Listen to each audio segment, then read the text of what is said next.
بسم الله الرحمن الرحيم. الحمد لله والصلاة والسلام على سيدنا محمد وعلى آله وأصحابه أجمعين. الحمد لله والصلاة والسلام على سيدنا محمد وعلى آله وأصحابه أجمعين. أما بعد فأعوذ بالله من الشيطان الرجيم. بسم الله الرحمن الرحيم. قد سمع الله قول التي تجادلك في زوجها وتشتكي إلى الله والله يسمع تحاوركما إن الله سميع بصير. وقال تعالى يوم يبعثهم الله جميعا فينبئهم بما عملوا أحصاه الله ونسوه والله على كل شيء شهيد. صدق الله مولانا العظيم. اللهم صل على سيدنا ومولانا محمد وعلى آل سيدنا ومولانا محمد وبارك وسلم. اللهم صل على سيدنا ومولانا محمد وعلى آل سيدنا ومولانا محمد وبارك وسلم. میرے قابل احترام بزرگوں اور عزیز بھائیوں، اللہ تعالیٰ نے قرآن کریم میں مختلف جگہوں پر مختلف مواقع پر کچھ ایسے مضامین بیان فرمائے ہیں جس سے انسان کو یہ حقیقت سمجھانا مقصود ہے اور دل و دماغ میں یہ بات بٹھانا مقصود ہے کہ جو تم کر رہے ہو، جو تم بول رہے ہو، اللہ تعالیٰ اس چیز سے خوب واقف ہے. ان اللہ سمیع بصیر. اللہ تعالیٰ سننے والے ہیں، بصیر سب کچھ دیکھ رہے ہیں، دیکھنے والے ہیں. اس طرح کا مضمون قرآن کریم میں مختلف انداز میں مختلف جگہوں پر اللہ تعالیٰ نے بیان فرمایا ہے، اور اس مضمون کا مقصد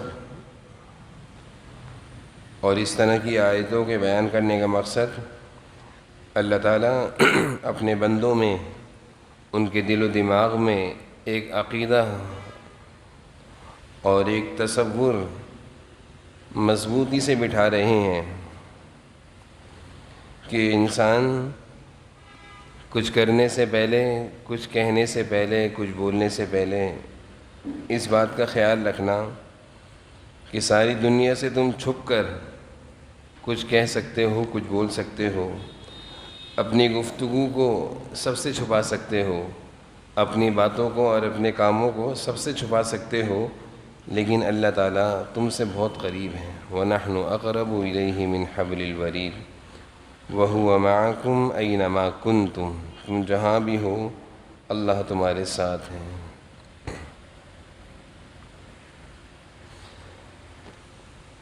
جب انسانوں میں یہ مضمون اور یہ عقیدہ اور یہ تصور زندہ ہوتا ہے تو اس کا فائدہ یہ ہوتا ہے کہ جرائم، گناہ، اللہ کی نافرمانیاں، اس میں یہ مضمون اور یہ تصور اور یہ عقیدہ رکاوٹ بنتا ہے.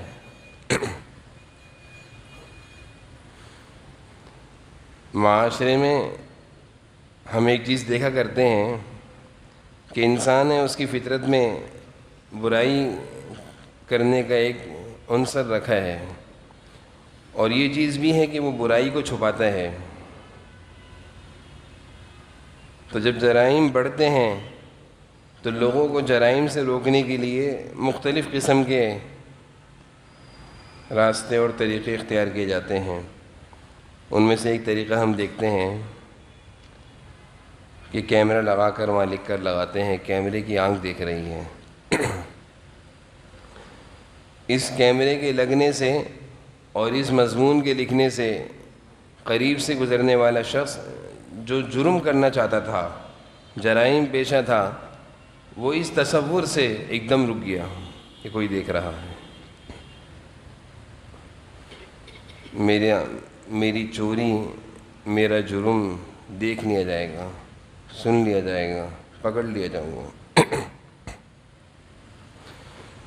تو یہ ذہن میں یہ تصور ڈالنا تھا، اس سے فائدہ کیا ہوا؟ جرائم رک گئے۔ اللہ تعالیٰ اپنے بندوں کو بھی اس طرح کے تصور اور اس طرح کا اعتقاد اور عقیدہ دیتے ہیں کہ تاکہ بندے اللہ تعالیٰ کی نافرمانیوں سے رک جائیں، باز آ جائیں۔ چنانچہ سورہ مجادلہ ہے، 28 پارے کی سورت ہے۔ اس سورت کے آغاز میں اللہ تعالیٰ نے حضور اکرم صلی اللہ علیہ وسلم کے صحابی حضرت اوس بن صامت، ان کی اہلیہ حضرت خولہ، ان کے درمیان کوئی معاملہ پیش آ گیا تھا، اس کو اللہ تعالیٰ نے خوب کھول کر بیان فرمایا ہے۔ حضرت اوس نے اپنی اہلیہ حضرت خولہ کو ایسے جملے کہہ دیے جس سے ان کو یہ اندیشہ ہونے لگا کہ شاید میں اپنے شوہر کے لیے اب حلال نہیں رہی۔ پریشانی کے عالم میں جناب نبی کریم صلی اللہ علیہ وسلم کے پاس دوڑی بھی آئی ہوں اور اپنی فریاد کرنے لگی کہ میں بوڑھی ہوں، بچے ہیں، اگر اس عمر میں میرے اور ان کے درمیان جدائی ہو جائے تو میں کہاں جاؤں گی بچوں کو لے کر؟ یہ آپ صلی اللہ علیہ وسلم کے ساتھ مستقل گفتگو کر رہی ہیں، مستقل پریشانی کا اظہار کر رہی ہیں۔ جناب نبی کریم صلی اللہ علیہ وسلم ارشاد فرما رہے ہیں کہ جو تم مسئلہ لے کر آئی ہو اور جو تمہارے ساتھ مسئلہ پیش آیا ہے، اس سے متعلق ابھی اللہ تعالیٰ نے کوئی احکامات نازل نہیں فرمائے، اس لیے مجھے بظاہر ایسا لگتا ہے کہ ان جملوں سے تمہارے اور تمہارے شوہر میں جدائی نہ ہو گئی ہو۔ پریشان تھیں، اپنی گفتگو، اپنا مدعا اور اپنا مسئلہ بار بار آپ صلی اللہ علیہ وسلم سے بیان کر رہی ہیں اور کہہ رہی ہیں وہی کیوں نہیں آئی، وہی آنے میں اتنی تاخیر کیوں ہو رہی ہے۔ اللہ تعالیٰ نے جناب نبی کریم صلی اللہ علیہ وسلم سے اسی وقت قرآن کریم کے ذریعے یہ آیتوں کا نزول فرما کر ارشاد فرمایا، قد سمع اللہ قول التی تجادلک فی زوجها، اللہ تعالیٰ نے اس عورت کی بات سن لی جو آپ سے اپنے شوہر کے مسئلے کے بارے میں بحث کر رہی ہے اور فریاد کر رہی ہے کہ میرے مسئلے کا حل بتائیں۔ حضرت عائشہ رضی اللہ عنہ فرماتی ہیں میں بھی وہیں موجود تھی اور حضور اکرم صلی اللہ علیہ وسلم سے حضرت خولہ اپنے مسئلے کو بیان کر رہی تھیں، لیکن آہستہ آواز سے مسئلہ بیان کیا جا رہا تھا۔ جیسے خفیہ کوئی مسائل ہوں تو انسان کوشش کرتا ہے کہ یہ مسئلہ مخفی رہے، لیکن کہتی ہیں کہ میں وہاں موجود تھی، میں نے حضرت خولہ کی باتوں کو نہیں سنا، اسی حجرے میں موجود ہوں، میں نہیں سن سکی۔ اللہ تعالیٰ فرما رہے ہیں قد سمع اللہ قول التی، فرمانے لگی قربان جائیے اس علیم و خبیر و سمیع و بصیر ذات پر جو کتنا ہم سے دور ہیں بظاہر، لیکن فرما رہے ہیں قد سمع اللہ قول التی، کہ میں نے اس عورت کی بات سن لی۔ اللہ تعالیٰ فرما رہے ہیں، حضرت عائشہ فرماتی ہے میں قریب ہوں، میں اسی حجرے میں ہوں، قریب بیٹھی ہوں، میں نے نہیں سنی، اللہ تعالیٰ نے سن لی۔ تو حضرت عائشہ اس مسئلے کو اس طرح بیان فرماتی ہیں کہ اللہ تعالیٰ کی سماعت اور اس کی بصارت پر یقین کرو کہ ہم جو گفتگو کرتے ہیں، جو باتیں کرتے ہیں، اور ہم بہت سارے لوگوں سے اپنے کاموں کو، اپنی گفتگو کو مخفی کر لیتے ہیں اور یہ سمجھتے ہیں کہ اللہ کو نہیں معلوم چلا، کسی کو نہیں معلوم چلا، کسی نے نہیں سنا۔ حضرت عائشہ اس مضمون سے اس بات کو واضح فرما رہی ہیں کہ اللہ تعالیٰ سب سنتے ہیں۔ اور میں نے جیسے عرض کیا کہ اہل ایمان کے دل میں یہ مضمون اور یہ عقیدہ جس قدر مضبوط ہوگا اور اس کو جس قدر اس بات کا استحضار ہوگا کہ میری ہر بات اور میرا ہر عمل اور میرا ہر کام اللہ سن رہے ہیں، میں جو بھی بولتا ہوں اللہ تعالیٰ اس کو سن لیتے ہیں، بڑے بڑے جرائم سے اور گناہوں سے اور اللہ تعالیٰ کی بڑی بڑی نافرمانیوں سے وہ بچ جائے گا۔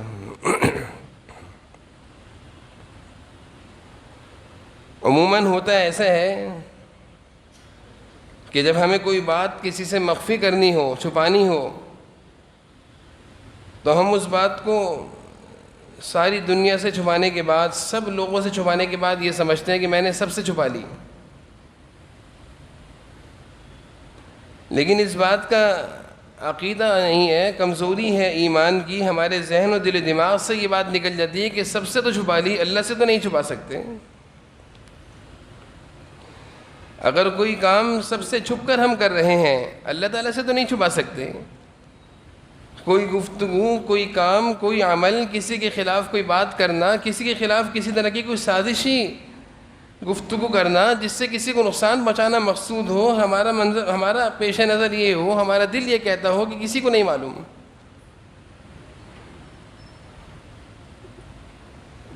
میری یہ بات مجھ تک ہے، کسی کو نہیں پتا، لیکن اس وقت تھوڑا سا اس بات کا خیال اور تصور دل میں لانا چاہیے کہ کسی کو نہیں معلوم، اللہ تعالیٰ نے سن لی ہے ہماری بات۔ اگلی آیتوں میں اللہ تعالیٰ فرما رہے ہیں احصاہ اللہ ونسوہ، عجیب آیت ہے قرآن کریم کی۔ احصاہ اللہ ونسوہ، تم جو کہتے ہو کرتے ہو، ہم لکھتے ہیں، سب شمار کرتے ہیں، ہمارے پاس سب محفوظ ہے۔ ونسوہ، تم بھول گئے ہو۔ انسان کر کے بھول جاتا ہے، بول کے بھول جاتا ہے، بسا اوقات اس کو یاد دلانا پڑتا ہے کہ آپ نے یہ بات کہی تھی، اس کو ثبوت اور پروف اور شواہدات سے ذریعے سے یاد دہانی کراتے ہیں کہ یہ اس وقت یہ بات کہی تھی، یہ ثبوت ہیں، یہ شواہدات ہیں۔ پھر اس کو یاد آتا ہے ہاں مجھے یاد آ گئی کہ میں نے یہ بات کہی تھی، میں نے یہ کام کیا تھا۔ کل قیامت کے دن بھی جب بندہ اللہ کے سامنے پیش ہوگا تو بہت سارے ایسے کام، ایسے بول، ایسی گفتگو پر اس کی پکڑ ہو رہی ہوگی اور باز پرس ہو رہی ہوگی، سوال و جواب ہو رہے ہوں گے، اور وہ بظاہر انکار کرنے کا ہوگا کہ میں نے تو نہیں کیا۔ اللہ کہہ رہے ہیں احصاہ اللہ ونسوہ، ہم نے سب شمار کیا ہوا ہے، ونسوہ، تم بھول گئے ہو، ہمارے پاس سب لکھا ہوا ہے۔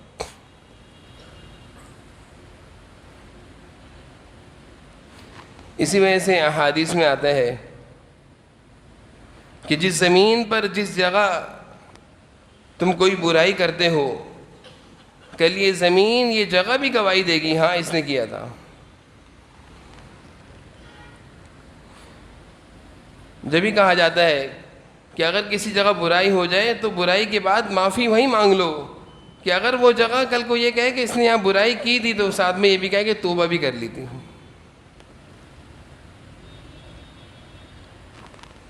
پھر اپنے کیے ہوئے کو، اپنے بول اور اپنے کاموں پر کرنے کے بعد بھول جانا، اس میں پکڑ کا خطرہ ہے۔ غلط کچھ بول دیا، غلط کچھ کر لیا، معافی مانگ کر بھول جائیں، پکڑ کا خطرہ نہیں ہے۔ کسی کے ساتھ زیادتی کری، کوئی ایسے جملے، کوئی ایسے الفاظ زبان سے نکل گئے جو غلط تھے، انسان کہے ارے تو ہوتا رہتا ہے، بھول گیا، اللہ تعالیٰ کہہ رہے ہیں ہم یاد دلائیں گے تمہیں، احصاہ اللہ، سب لکھا ہوا ہے ہم نے، سب یاد دلائیں گے۔ تو بچاؤ کا راستہ یہ ہے کہ برائی ہو جائے، معافی مانگ کر اللہ تعالیٰ سے، اللہ کے بندوں کو اگر ستائے، اللہ کے بندوں سے معافی مانگ کر اب بھول جاؤ، اب پکڑ نہیں ہے، اب بچاؤ ہے۔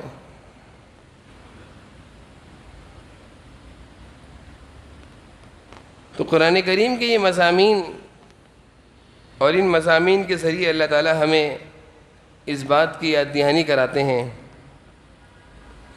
کہ بولنے سے پہلے، کہنے سے پہلے اس بات کا خیال کرو، واللہ معکم اینما کنتم وہو معکم اینما کنتم ونحن اقرب الیہ من حبل الورید، اس طرح کی آیتیں کہ تم جہاں بھی ہو، تم اندھیروں میں ہو، بند کمرے میں ہو، اکیلے ہو، سب سے چھپ سکتے ہو، سب سے چھپ کر کوئی کام کر سکتے ہو، لیکن اس بات کا خیال رکھنا، دھیان رکھنا، اللہ تعالیٰ سے نہیں چھپ سکتے، اللہ تعالیٰ سے نہیں چھپ سکتے۔ انسان کے دل و دماغ میں جب یہ عقیدہ مضبوط ہو جائے، یہ تصور دل و دماغ میں بیٹھ جائے، تو اس کے دو فائدے ہوتے ہیں۔ ایک فائدہ تو یہ ہوتا ہے کہ برائی سے رک جاتا ہے، جرائم سے رک جاتا ہے، گناہوں سے بچ جاتا ہے۔ خیال دل میں آتا ہے کہ میں جو کر رہا ہوں، میں جو بول رہا ہوں، اللہ تعالیٰ دیکھ رہے ہیں، سن رہے ہیں۔ ان اللہ سمیع بصیر، واللہ یسمع تحاورکما، جو تمہارے درمیان گفتگو چل رہی ہے خفیہ، اللہ سن رہے ہیں۔ تو اس عقیدے کا اور اس تصور کا قرآن کریم کے ذریعے جو اللہ تعالیٰ ہمیں ایک ذہن دے رہے ہیں، ایک عقیدہ دے رہے ہیں، ایک علم دے رہے ہیں، اس کا ایک فائدہ تو یہ ہوتا ہے کہ برائی سے انسان کے لیے رکنا آسان ہو جاتا ہے۔ اور یہ تصور اور یہ عقیدہ جس قدر کمزور ہوگا، اس قدر برائیوں کو ہم بے دھڑک کریں گے، دل میں خیال ہی نہیں ہوگا کہ ہم کچھ غلط کر رہے ہیں۔ تو سمیع اور بصیر، اللہ کی ذات سننے والی ہے، دیکھنے والی، اس تصور کا ایک فائدہ تو یہ ہوا کہ جرائم سے، برائیوں سے، گناہوں سے رک گئے۔ اور دوسرا اس کا فائدہ وہ اور بڑا ہے کہ مشکلات اور پریشانی اور مصیبت کا انسان دن میں کئی دفعہ سامنا کرتا ہے، اور بعض مواقع ایسے ہوتے ہیں جہاں پہ انسان اپنے آپ کو بے بس اور بے سہارا سمجھ بیٹھتا ہے کہ سارے سہارے ٹوٹ چکے ہیں، بے بسی میں اس کی آنکھوں سے آنسو بہہ رہے ہوتے ہیں، اور وہ دنیا والوں کی مدد سے مایوس ہو جاتا ہے کہ اب میرا کوئی کام نہیں کر سکتا۔ بہت سارے ایسے زندگی میں معاملات سامنے آ جاتے ہیں، ہسپتالوں میں ہوتے ہیں، لاکھوں کروڑوں خرچ کر کے بھی ڈاکٹر کہتا ہے کہ شفا ہمارے بس میں نہیں رہی، مریض ہمارے ہاتھ سے نکل چکا ہے۔ عدالتوں میں ہوتے ہیں، بے شمار پیسہ خرچ کرنے کے بعد بھی فیصلے اگر خلاف آ جائے تو انسان بے بس ہوتا ہے۔ تو زندگی میں ایسے بہت سارے مسائل ہوتے ہیں۔ یہ تصور اور یہ عقیدہ اور یہ ذہن کہ اللہ میرے ساتھ ہے، وَهُوَ مَعَكُمْ أَيْنَمَا كُنْتُمْ حَسْبُنَا اللَّهُ وَنِعْمَ الْوَكِيلُ، اللہ میرے ساتھ ہیں، میں اکیلا نہیں ہوں، میں بے سہارا نہیں ہوں۔ دنیا کے سہارے ٹوٹ سکتے ہیں، دنیا والوں کی نظروں میں مایوس اور بے بس دکھ رہا ہوں، لیکن میرے ساتھ میرے اللہ موجود ہیں۔ گزشتہ زمانے میں اکابرین اس تصور کی مشق کرایا کرتے تھے کہ تصور کرو، خیال کرو، بیٹھ کے سوچو اللہ تمہارے ساتھ ہیں، اللہ تمہیں دیکھ رہے ہیں، اللہ تمہاری گفتگو سے، تمہاری حرکات سے واقف ہیں۔ اس تصور کی مشق کرائی جاتی تھی، اور جس قدر یہ تصور مضبوط ہوگا، یہ دھیان، یہ استحضار مضبوط ہوگا، انسان جرائم سے بھی محفوظ رہے گا، اور اس کو ایک ڈھانس اور ایک سہارا ملے گی۔ کس کی ملے گی؟ اللہ کے ساتھ کی ملے گی۔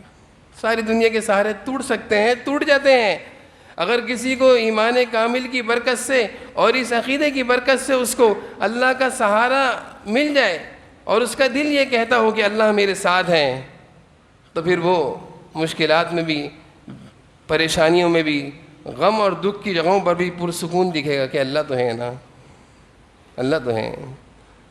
اگر ڈاکٹر کہتا ہے کہ شفا نہیں ہے، شفا دینے والے تو اللہ ہیں۔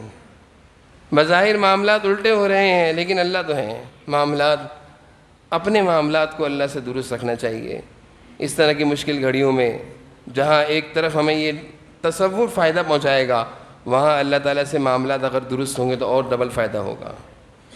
جب انسان دکھ اور غم کی جگہوں میں، گھڑیوں میں اللہ کو یاد کر رہا ہوتا ہے، تو ایک تصور خیال اس کے دل میں آتا ہے، پہلے تو نے کبھی اللہ کو یاد کیا نہیں ہے۔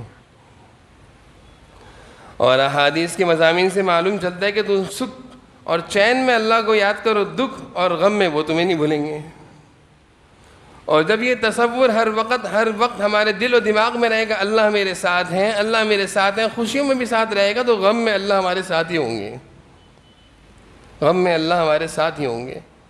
تو قرآن کریم کے بہت سارے مضامین اس موضوع سے متعلق ہیں، اور اس طرح کے مضامین سے اللہ تعالیٰ اپنے بندوں کو یہی تصور اور یہی دھیان دینا چاہتے ہیں کہ دن میں خیال اور تصور رکھو کہ اللہ میرے ساتھ ہیں، میری گفتگو اور میری تمام تر حرکات سے اللہ واقف ہے، میں ساری دنیا سے چھپ سکتا ہوں لیکن اللہ تعالیٰ سے کسی قدر بھی کہیں نہیں چھپ سکتا۔